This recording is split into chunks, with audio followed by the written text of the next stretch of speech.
नमस्कार दोस्तों, कैसे हैं आप लोग। उम्मीद करता हूं आप लोग बहुत अच्छे होंगे और आपकी तैयारी बहुत अच्छे से चल रही होगी। दोस्तों, UPSSC पैट 2023 के सिलेबस को कवर अप कर रहे हैं और उसी में लगातार क्लास हमारी 8 बजे आपको उपलब्ध होती है। और उसी क्रम में हम आगे बढ़ते हुए आज मौर्य वंश के प्रतापी शासक जिनके बारे में सिलेबस में दिया गया है, सम्राट अशोक के बारे में, उनके जीवन परिचय और उनसे जुड़े घटनाक्रम के बारे में हम अपनी समझ बढ़ाने वाले हैं। और आपको परीक्षा में सीधा वहाँ से ही जो क्वेश्चन मिलेंगे उनकी बेसिक समझ किस तरीके से फैक्ट आपको निकालना है, हम बात करने वाले हैं। इसी में UP PAT 2023 topic Ashok Maurya साम्राज्य। इससे पहले अशोक से पहले भी बिंदुसार थे। बिंदुसार से भी पहले आप देखोगे तो इनसे पहले भी आपके कहने का मतलब है चंद्रगुप्त मौर्य भी थे। ठीक है, तो ये आगे का कड़ी है, पहली कड़ी है इनकी, परंतु हमें उनसे कोई मतलब नहीं है। हमें मतलब है केवल अशोक यानी कि मौर्य साम्राज्य से। ठीक है, अशोक वर्धन से हमें यहाँ याद करना है, क्योंकि सिलेबस में आपको जो दे रखा है वह केवल अशोक दे रखा है और वो सिलेबस जो है वो हमारे पास ये उपलब्ध है। ये सिलेबस हमारा जो आपके साथ है, देखिए, सिंधु घाटी सभ्यता, वैदिक सभ्यता, बौद्ध धर्म में गौतम बुद्ध, जैन धर्म में आपके महावीर स्वामी, मौर्य वंश में सम्राट अशोक, इसी पर हम बात करने वाले हैं। तो देखिए, बात करते हैं अशोक। सबसे पहले अशोक की अगर हम बात करते हैं, इनका साम्राज्य की बात करते हैं, साम्राज्य की अगर अशोक की बात करते हैं तो 273 कब से भैया, 273 से लेकर 232 BC तक इनका ये विराट साम्राज्य रहा था। ठीक है, विराट साम्राज्य रहा था। इनका संबंध जो है, अगर हम बात करें, इनका संबंध जो है वो किससे है? मौर्य वंश से है। किससे संबंध है? मौर्य वंश है। बेटा लिखते चले जाओ, इसको कोई दिक्कत नहीं है। अगर बात करते हैं इनके जन्म की बात, इनके जन्म की बात करते हैं तो 304 BC में इनका जन्म जो हुआ था वो कहाँ पर हुआ था? पाटलिपुत्र में इनका जन्म हुआ था। पाटलिपुत्र में इनका जन्म जो है हुआ था। इतनी मतलब की पॉइंट याद रखो। ठीक है, अगर बात करते हैं पिता का, तो पिता कौन थे? बिंदुसार। पिता कौन थे? बिंदुसार, जो मौर्य साम्राज्य में भी एक अच्छे शासक के रूप में रहे। हम बात कर रहे हैं अशोक की। ठीक है, अगर बात करते हैं माता की, तो माता का नाम अगर यहाँ से याद आ जाए तो बहुत अच्छी बात है, वरना तो कोई बात नहीं है। सुभद्रांगी, क्या है? सुभद्रंगानी, ये रानी धर्मा, यानी धर्मा भी इनका नाम जो है यहाँ से याद रह सकता है। ठीक है, इतनी बात आपको यहाँ से याद रखनी है। ठीक है, अगर बात करते हैं इनकी पत्नियों की, अगर पत्नी की बात कर सकते हैं इनकी, तो पत्नी जो थी इनकी वो 4 थी पत्नियाँ, और जिनमें एक पत्नी का नाम जो था वो, पहली पत्नी का नाम जो था वो था देवी। ठीक है, दूसरी पत्नी जो थी उनका नाम था कारुबाकी, और तीसरी पत्नी का नाम जो था वो था पद्मावती या पद्मावत। चौथी पत्नी का नाम जो था वो क्या था? वो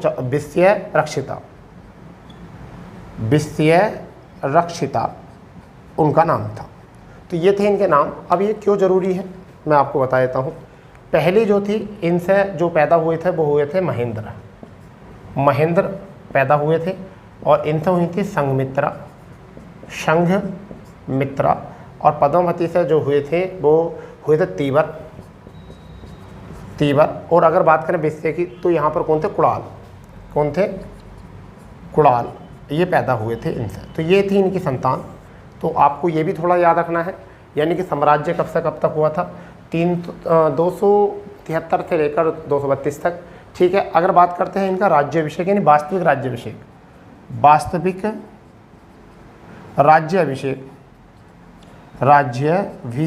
की अगर हम बात करते हैं, तो इनका वास्तविक राज्याभिषेक जो हुआ था 269 BC में हुआ था। और ये राज्याभिषेक कब हुआ था? जब इन्होंने 99 भाइयों की हत्या कर दी थी। 99 भाइयों की हत्या कर दी थी। हत्या जब कर दी थी तब जाके इन्हें ये गद्दी मिली थी, परंतु ये बिंदुसार के विरुद्ध जाकर इन्होंने गद्दी ये थामी थी। ये थोड़ा सा आपको याद रखना है। तो पत्नियों के नाम याद रख लेने हैं। ठीक है, पुत्र के नाम याद रखने हैं। ठीक है, अभी थोड़ा सा और आगे बात करने वाले हैं। इनसे रिलेटेड और क्या बात हो सकती है, इतने को तो आप नोट कर ही लोगे, कोई दिक्कत वाली बात है नहीं। हमारा मतलब है बहुत शॉर्ट माध्यम से आपको जो है अशोक के बारे में थोड़ी जानकारी उपलब्ध कराना। ठीक है, चलिए, होता है क्या, जैसे ये राज्याभिषेक करते तो उससे पहले हम इनका विस्तार देख लेते हैं। राज्याभिषेक के पहले बाद में क्या देख लेते हैं, इनका विस्तार क्या था। तो इनका विस्तार क्या था उसके बारे में बात करते हैं कि कहाँ से कहाँ तक इनका ये विस्तार था। ठीक है भाई, क्योंकि जब तक हम विस्तार नहीं पढ़ेंगे जब तक हमारा काम बनने वाला है नहीं।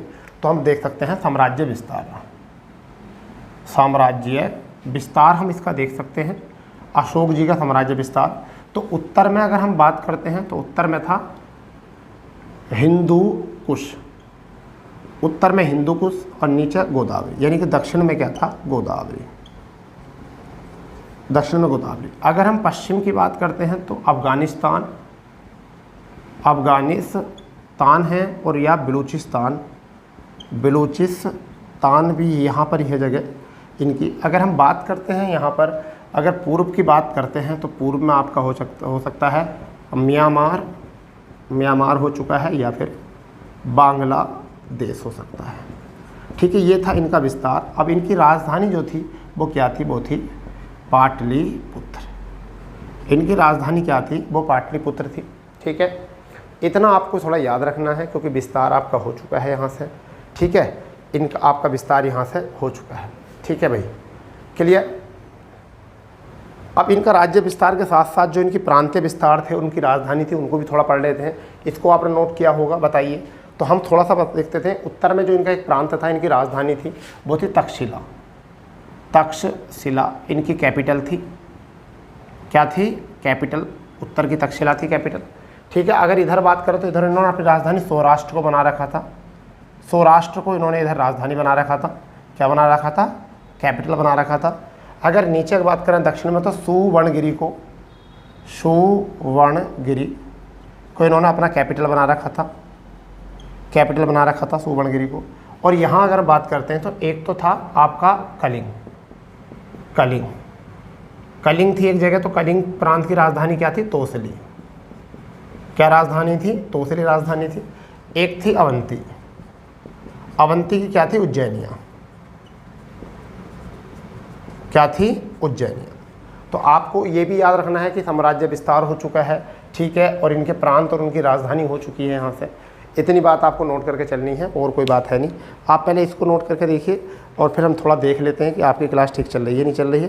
क्योंकि अभी ऐसा होता है ना, कई बार हमारी पूरी मेहनत जो है बेकार हो ही जाती है, पूरी मेहनत बेकार हो जाती है। कई बार हमने ऐसा देखा है कि पूरे एक घंटा 2 घंटे हम शूट करते हैं और उसके बाद में पता चलता है कि आज ही नहीं आ रही। ठीक है, ऐसी बातें आ जाती हैं। तो हमें बहुत पेशेंस है, फिर भी आपको भी पेशेंस बना के रखना है। ठीक है,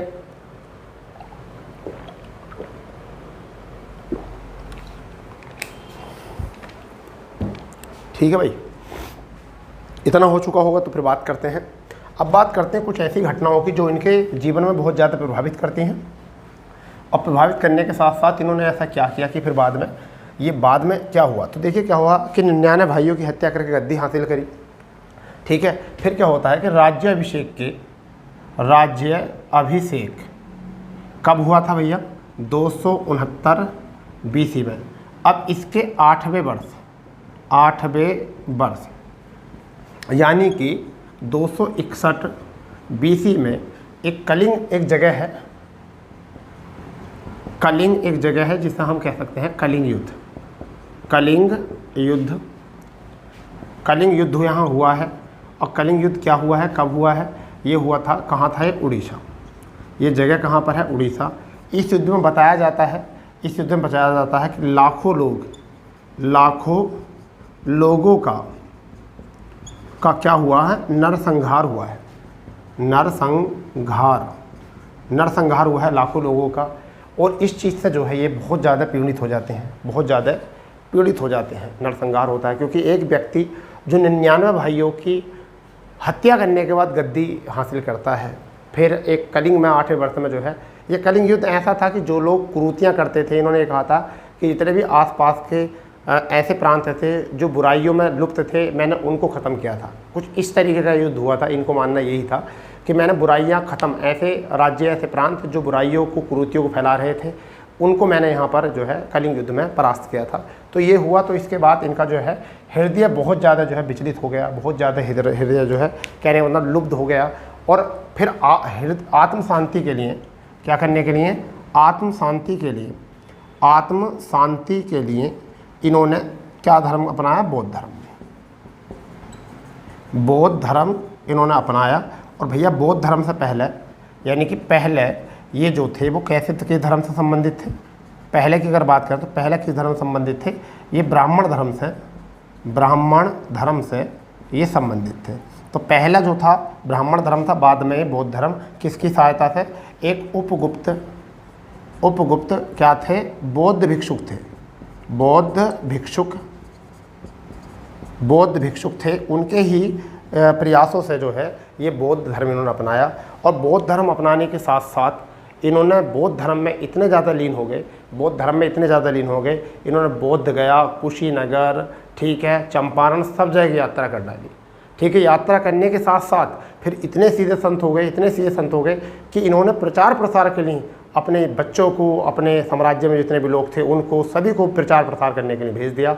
और साथ ही साथ भारत के अंदर ही तो अंदर, भारत के आसपास जैसे नेपाल हो गया, चीन हो गया, अफगानिस्तान हो गया, यमन हो गया, म्यांमार हो गया, नेपाल हो गया, आसपास जितने भी भारत के प्रांत, भारत के पास में जितने भी देश थे, उस सभी में जो है इन्होंने प्रचार प्रसार के लिए जो है अपने दरबार से जो है व्यक्तियों को भेजना शुरू किया। अब बात करते हैं कि इन्होंने प्रचार प्रसार के लिए बौद्ध धर्म में क्या क्या भेजा।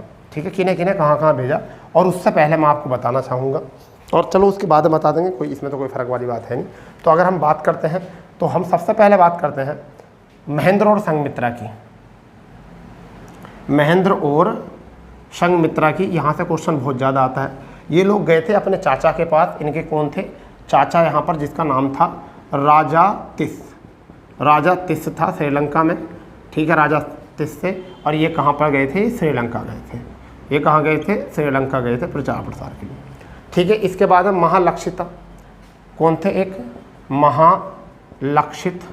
ठीक है भाई, ये कहाँ गए थे प्रचार प्रसार करने के? यमन गए थे। ये कहाँ गए थे? यमन गए थे। उसके बाद में महादेव जो गए थे, कहाँ गए थे? महादेव की अगर बात करें हम तो महादेव मैसूर गए थे। कहाँ गए थे? मैसूर गए थे प्रचार प्रसार करने के लिए। और हम मोजिस की बात करें तो मोजिस जो गए थे वो कहाँ गए थे? हिमालय गए थे। हिमालय के क्षेत्र में गए थे, प्रचार प्रसार करने के लिए गए थे। और महाधर्म लक्षित की बात करें, महाधर्म लक्षित की अगर हम बात करें तो ये कहाँ गए थे? ये गए थे महाराष्ट्र। कहाँ गए थे बेटा? महाराष्ट्र गए थे। ठीक है, आपको याद रखना है। इसके साथ साथ अगर हम बात करें तो उत्तरा का एक नाम आता है, उत्तरा का एक नाम आता है। उत्तरा जो गए थे वो कहाँ गए थे? कर्नाटक इन्होंने देखा। गंधार इन्होंने प्रचार प्रसार किया। और इसी के साथ साथ जो है ये कश्मीर भी गए थे प्रचार प्रसार करने के लिए। तो देखिए, ये बात अभी आपको थोड़ी नोट करके रखनी है। ठीक है, संघमित्रा चाचा के पास गए थे, तिस के, राजा तिस जो इनके चाचा थे श्रीलंका में थे। ठीक है, और महालक्षित यमन गए थे। ठीक है, महादेव जो थे मैसूर गए थे। और मोजिस जो गए थे कहाँ गए थे? हिमालय। और महाधर्म लक्षित जो है महाराष्ट्र। और उत्तरा जो थे कर्नाटक, गंधार और कश्मीर में यहाँ प्रचार प्रसार करने के लिए गए थे। सीधी बातें आपको क्या हो रही होंगी? रिकॉल हो रही होंगी, सारी बातें याद आ रही होंगी। क्योंकि ऐसा तो कोई नहीं होगा जिसने अभी तक नहीं पढ़ा होगा अशोक, क्योंकि आपने कभी ना कभी NCERT के माध्यम से पढ़ा होगा, स्कूल में पढ़ा होगा, परंतु हमें एग्ज़ाम के अकॉर्डिंग जो पढ़ना है वो हमें पढ़ना है। ठीक है, एग्ज़ाम में क्या क्या चीज़ें आती हैं जिससे कि हमारी प्रैक्टिस और भी बेहतर ढंग से हो जाए। ठीक है भाई, और भी बेहतर ढंग से जो है हमारी ये प्रैक्टिस बन जाए। इसी तरीके से हमें जो है सीखना है, कोई बात नहीं। चलिए आगे अगर हम बात करते हैं तो आगे इन्होंने, हम एक बात और बता के चलेंगे, यहाँ पर एक बात और बता के चलने वाले हैं हम आपको यहाँ से। और वो बात क्या है देखिए, क्योंकि ये वाली बातें जो हैं आपको एग्ज़ाम में बहुत ज़्यादा देखने को मिलेंगी। क्योंकि बौद्ध धर्म के प्रचार प्रसार के साथ साथ बौद्ध धर्म की एक शाखा थी जिसे हम कहते हैं आजीवक शाखा। क्या कहते हैं? आजीवक संप्रदाय कहते हैं, जो बौद्ध धर्म से ही संबंधित थी। तो वहाँ पर जो है आप अशोक जी ने जो काम किया था वो क्या था? बराबर की पहाड़ियों में, बराबर की पहाड़ी कहाँ है? जहानाबाद है, बिहार में एक जगह है, वहाँ बराबर की पहाड़ी है। वहाँ पर 4 जो है गुफाएं बनाई थी आजीवों के रहने के लिए। तो सबसे पहले हम बात करते हैं बराबर की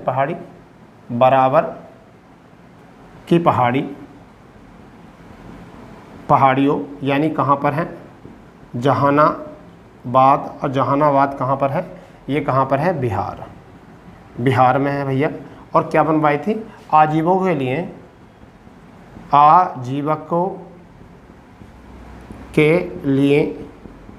गुफाएं बनवाई थी। कितनी? 4 गुफाएं बनवाई थी। और उन चारों का नाम जो आप याद रखेंगे वो क्या याद रखेंगे? एक तो लोमस ऋषि, एक नाम याद रखना है लोमस ऋषि। दूसरा नाम याद रखना है कर्ण चोपर। कौन सा याद रखना है? कर्ण चोपर। तीसरा नाम याद रखना है सुदामा, सुदामा। और चौथा नाम जो यहाँ रखना है याद, वो रखना है आपका क्या था, वो विश्व झोपड़ी। क्या था? विश्व झोपड़ी। ठीक है भाई, तो ये याद रखना है। ये चारों आजीवकों के लिए थी, आजीवकों के लिए। अब बनवाई किसने थी? अशोक ने। किसने? अशोक ने बनवाई थी। बाद में इतने लीन हो गए हैं, इतने लीनवान हो चुके हैं, इतने हीनवान हो चुके हैं, ऐसा काम करना इन्होंने शुरू कर दिया था। ठीक है, अब यहाँ तक ये जानकारी आ चुकी है। ठीक है, अब अशोक के बारे में और भी जो जानकारी है वो कहाँ से मिलती है? तो अशोक के शिलालेखों से जो है वो विशेष प्रकार की जानकारी हमें मिलती है। आप इसे नोट करिए। उसके बाद जो है हम शिलालेखों पर बात करने वाले हैं। आपके क्या शिलालेख हैं, क्या कंडीशन होती है शिलालेख की, टोटल बात जो है हम यहाँ से करने वाले हैं। ठीक है भाई, कोई घबराने वाली बात नहीं है, कोई भी घबराने वाली बात नहीं, टोटल बात हम आपको यहाँ बताने वाले हैं। चलिए, अब हम बात करते हैं अशोक के शिलालेखों के ऊपर कि सीधे सीधे क्या होते थे अशोक के शिलालेख। उससे पहले हम थोड़ी बात बताते हैं। उससे पहले हम आपको एक बात बताते हैं। 1750 में एक टेलीफ्रेंथर नाम से व्यक्ति थे, यानी कि 1750 में एक टेलीफ्रेंथर ये व्यक्ति थे। इन्होंने जो था सबसे पहले दिल्ली स्तंभ लेख, यानी क्या? दिल्ली स्तंभ लेख की खोज की थी। परंतु 1837 में जेम्स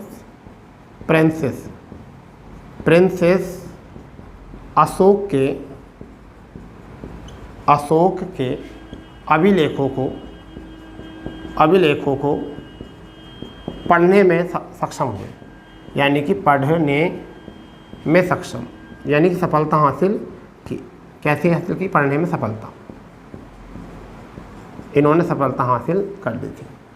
ये थोड़ी बात याद करनी है। ठीक है, अगर हम बात करें तो अशोक के 45 स्थानों से 182 अभिलेख मिले हैं। क्या मिले हैं? 182 अभिलेख प्राप्त हुए हैं। ठीक है, 182। और सबसे ज़्यादा अभिलेख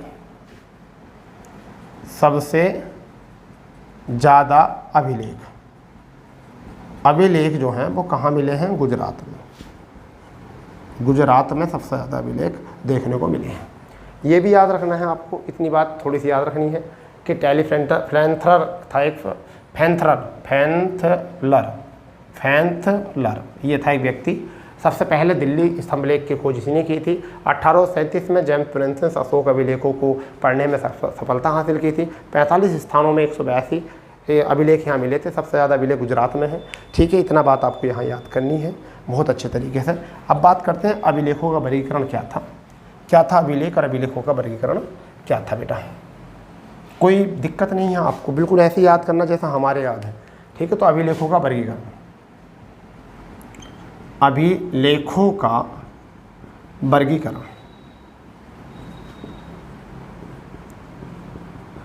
वर्गीकरण है। ये 3 वर्गों में जो है बांटे गए हैं। एक तो आपके होते हैं शिलालेख। ठीक है, दूसरे नंबर पर जो होते हैं वो होते हैं आपके स्तंभ लेख होते हैं। तीसरे नंबर पर जो होते हैं वो आपके होते हैं गुहा लेख ये होते हैं। अब स्तंभ लेख वो होते हैं जो आयताकार पत्थरों को काट कर लिखा जाता है जिन पर। जैसा आज के टाइम में वो क्या हो सकते हैं, जैसे किसी भी सड़क का जब निर्माण होता है तो उस पर उस निर्माणाधीन व्यक्ति का नाम लिखा जाता है कि चेयरमैन साहब, विधायक साहब का नाम लिखा था, ऐसा मान लीजिए, जबकि ऐसा था नहीं आज के टाइम में, ऐसा मान लीजिए। ठीक है, स्तंभ लेख ऐसा होते थे जैसे कि आज हमारी रोड के किनारे पर किलोमीटर लिखे होते हैं, 2 किलोमीटर 3 किलोमीटर, ऐसा कुछ होगा। वहाँ पर भी स्तंभ बहुत ऊंचे ऊंचे होंगे। ठीक है, हम ऐसा मान सकते हैं। ठीक है, अगर हम बात करते हैं आगे गुहा लेख की, अगर बात करते हैं तो गुहा लेख जैसे इस कमरे में मैं हूँ और मैं आपको पूरे कमरे पर दीवारों पर पोत के चला जाऊँ लिखकर करोड़ों वर्षों, तो मतलब करोड़ों शब्द में इसमें लिख के चला जाऊँ, और बहुत सालों बाद जो है ये कोई कमरा आकर खोले इसमें, और उसमें जब देखा कि भैया कौन सी भाषा में लिखा हुआ, आने वाली जनरेशन तो अंग्रेजी भाषा की होगी, तब वो जब देखेंगे तो कहेंगे अरे यार ये कौन सी भाषा में लिखा है। तो कोई ऐसा पुराना भी व्यक्ति को ढूंढ कर लाएंगे कि भाई देखो कौन है, वैसे तो मेरी भाषा भी ऐसे अभी भी नहीं पढ़ी जाती कुछ से तो। ठीक है। तो ये होते हैं हमारे, अब इन्हें भी 2 वर्गों में बांटा गया है बेटा। एक क्या होते हैं हमारे व्रत होते हैं, व्रत शिलालेख होते हैं। इनकी संख्या जो है वो 14 है। क्या है? संख्या 14 है। और कितने? 7 स्थानों से ये मिले हैं। अब एक होते हैं लघु शिलालेख, ठीक है। इनकी कोई संख्या नहीं है निश्चित इस तरीके से। अगर हम स्तंभ की बात करें तो स्तंभ में भी 2 हैं। एक दीर्घ होता है, दीर्घ स्तंभ लेख। इनकी संख्या 7 है, पर संख्या कितनी है? 7 है और 6 स्थानों से हैं। और एक आपके यहाँ हो जाते हैं लघु स्तंभ लेख। अब इसके साथ जो है ऐसा कुछ और ऐसा नहीं है, ठीक है। पहला आप इसको नोट करो, फिर हम बात करने वाले हैं कि वो 7 स्थान कहाँ हैं जहाँ से वो 14 स्तंभलेख मिले हैं, शिलालेख मिले हैं। वो 7 स्थान कौन से हैं जहाँ से वो 14 शिलालेख आपको मिले हैं। उन 14 शिलालेखों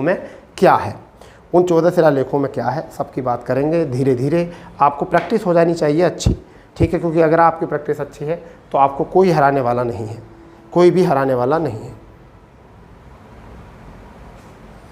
हाँ या ना, इस बात पर थोड़ा गौर करेंगे, ठीक है भाई। चलिए मैं कर देता हूँ इसको रफ।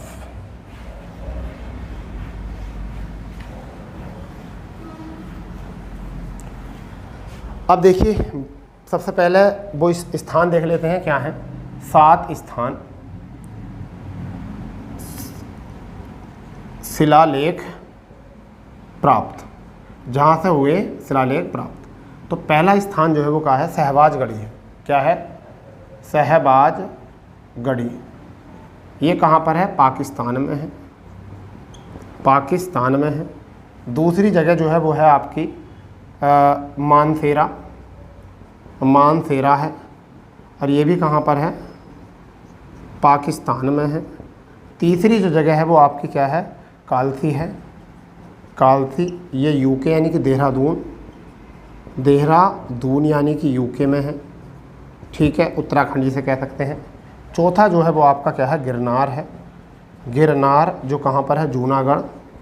जूनागढ़ यानी कि गुजरात में है, ठीक है, गुजरात में है। 5वें की अगर हम बात कर सकते हैं तो सोपारा जो थाने में है। कहाँ पर है? महाराष्ट्र। कहाँ पर है? महाराष्ट्र में है। 6ठे की बात करें तो धौली, कहाँ पर है? भुवनेश्वर में है। भुवनेश्वर यानी कि ओडिशा में है। 7वें की अगर हम बात करें तो जोगढ़ आपका जगह है, और ये कहाँ पर है आपकी? जोगढ़ भी ओडिशा में है। जोगढ़ भी कहाँ पर है? उड़ीसा में। तो ये 7 वो स्थान है जहाँ से इन 7 के 7 स्थानों से 14 शिलालेख जो हैं हमें क्या हुए हैं? प्राप्त हुए हैं। 14 शिलालेख हमें जो है यहाँ से प्राप्त हुए हैं, ठीक है भाई। ये वो जगह है। अब बात आती है उन 14 शिलालेखों में क्या लिखा हुआ है, आपको पता होना चाहिए। उन 14 शिलालेखों के बारे में एक एक करके जो है उनकी बात करेंगे, ठीक है। घबराने की कोई बात है नहीं, बस थोड़ बात करेंगे। सारी बात तो कहाँ आपके याद रहने वाली है, और ना ही आपको एग्जामिनर पूछेगा, ठीक है। तो हम बात करेंगे 14 है तो 7 करके याद करेंगे, और आसानी से जो है वो याद हो जाएंगे। चलो ऐसा करते हैं 5 करके 2 बाद में कर लेते हैं। तो सबसे पहला जो था, पहले में क्या था कि पशु बलि की निंदा। पहली बात तो ये कही गई थी इसमें, और दूसरी गई थी सभी मनुष्य मेरी संतान की तरह हैं। ये बात कही गई थी पहले में। दूसरे में क्या था? मानव चिकित्सा, पशु चिकित्सा, लोक कल्याण का जिक्र दिया गया था इसमें। छोड़ो। तीसरे में क्या था? प्रत्येक यानी कि उच्च अधिकारी प्रत्येक 5वें वर्ष दौरा करेंगे। 5वें वर्ष दौरा करेंगे। चौथे में क्या था? कि भेरीनाथ द्वारा धम्म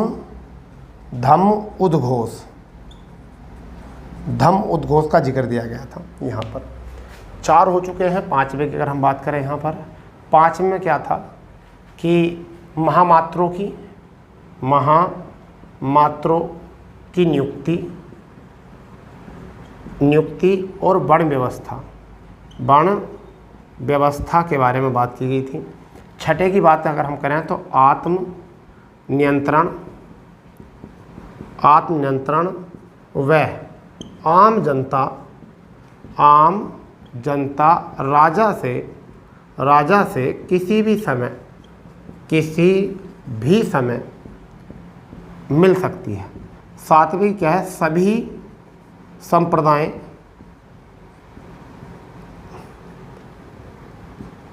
संप्रदायों के लिए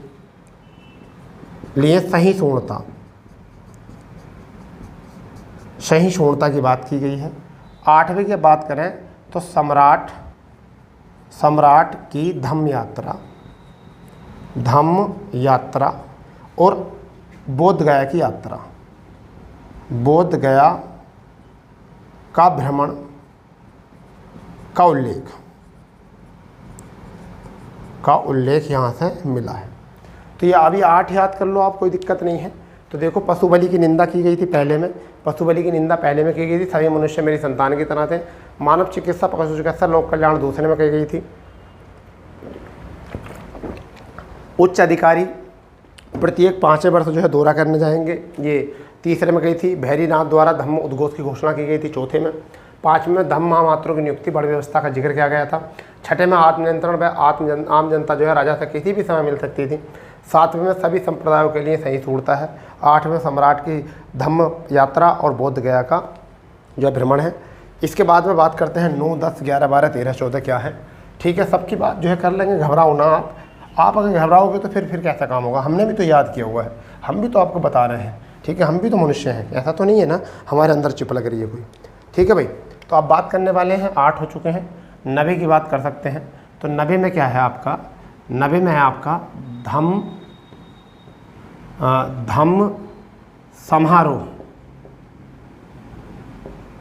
समारोह पर चर्चा है। 10 में क्या है, 10 में है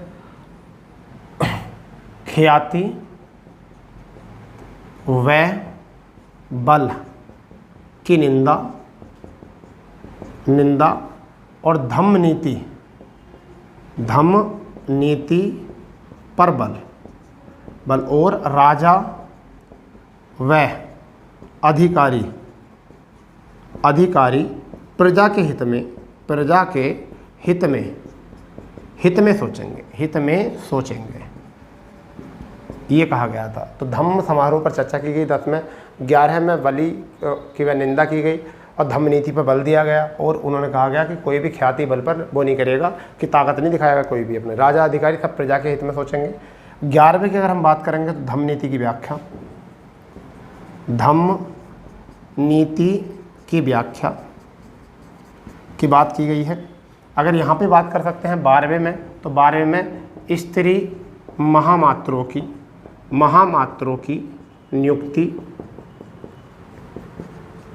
नियुक्ति आ जाएगी। 13वें की अगर हम बात करेंगे तो कलिंग युद्ध, पड़ोसी राज्यों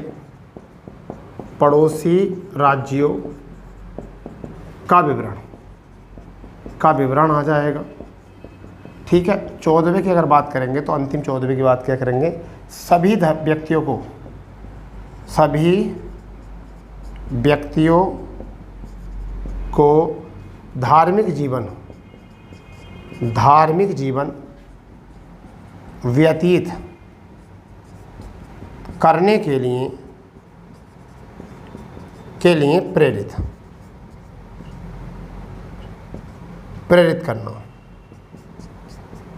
करना ये कहा गया था। तो ये थे 14 के 14 आपके शिलालेख। ठीक है, 14 के 14 शिलालेख थे। ठीक है, इनको नोट करना चाहो नोट कर लो, सुनना चाह रहे थे सुन लिए आपने, कोई दिक्कत वाली बात है नहीं, घबराने वाली कोई बात है नहीं। ठीक है भाई। हो गया इतना। इसके बाद जो है हम क्या करने वाले हैं, इसके बाद जो है हमें क्या करना है, हमें बात करनी है उन सात स्तंभ लेखों की जो दीर्घ हैं, जहाँ से कई बार एग्ज़ाम में क्वेश्चन उनमें भी पूछा जाता है भाई, ठीक है ना, उनमें भी आप बात कर सकते हैं। वो क्या है, तो वो क्या है, पहला जो है वो है हमारा प्राग स्तंभ, पहला है प्राग स्तंभ, ठीक है। ये पहले जो था वो कहाँ था, कौशाम्बी में था, कौशाम्बी में था। फिर उसके बाद में कहाँ पहुँचा, इलाहाबाद में। और ये काम किसने किया था, तो शासन जो था वो किसका था, शासन किसका था, अकबर का था, अकबर का था। और लेकर कौन आया था, जहांगीर। कौन लेकर आया था, जहांगीर लेकर आया था। इतनी बात यहाँ से याद रखना है।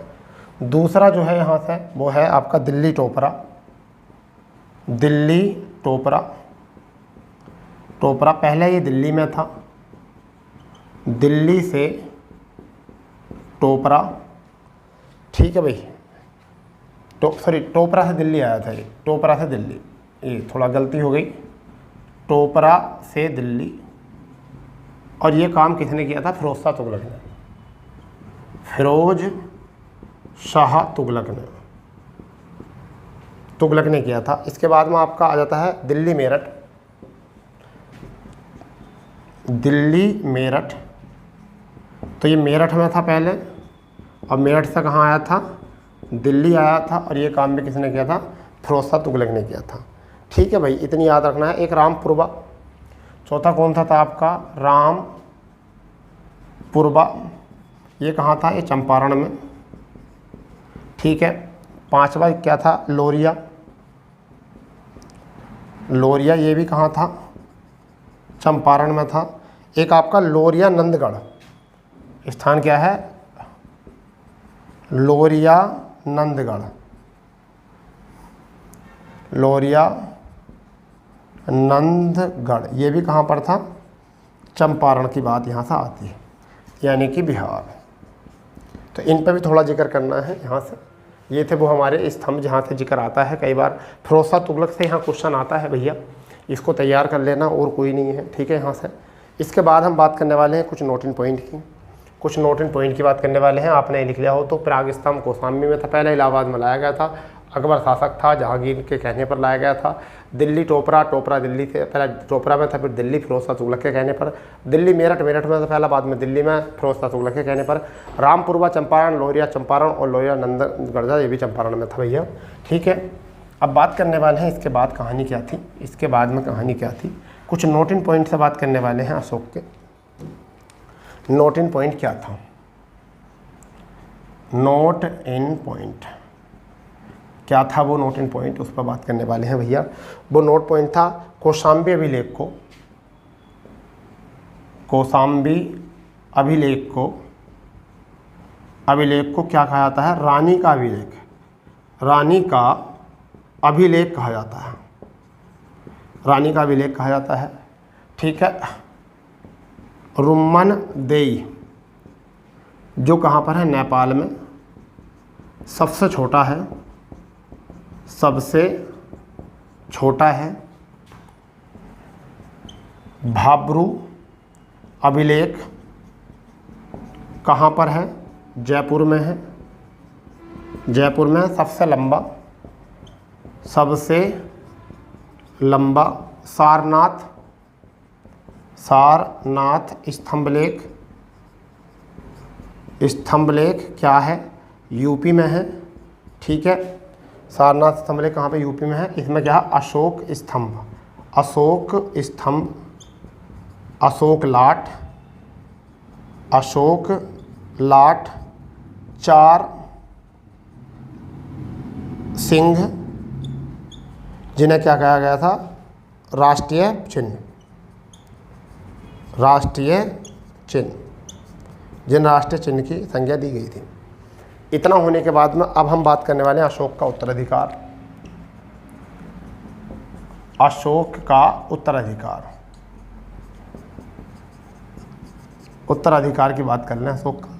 तो इनकी मृत्यु जो हुई थी 232 BC, और बाद में एक तो नाम आता है तीवर का और दूसरा आता है दशरथ का, ठीक है, ये इसके उत्तराधिकारी थे इनके बाद। अब इससे ना उत्तराधिकार से आएगा ना इनके बाद में आएगा। वैसे तो वो 185 में बृहद्रथ अंतिम शासक थे मौर्य वंश के, परंतु हमें वहाँ तो कोई काम नहीं है, हमें काम है केवल अशोक से ही। ठीक है, तो दोस्तों हमने अभी तक जो सीखा है वो अशोक के बारे में सीख लिया है। हमारा टॉपिक हो जाएगा कंप्लीट। कल जो हम क्लास लेकर आएंगे वो गुप्त वंश में समुद्रगुप्त की क्लास लेकर आएंगे, क्योंकि वहाँ से गुप्त काल से भी क्वेश्चन आता है।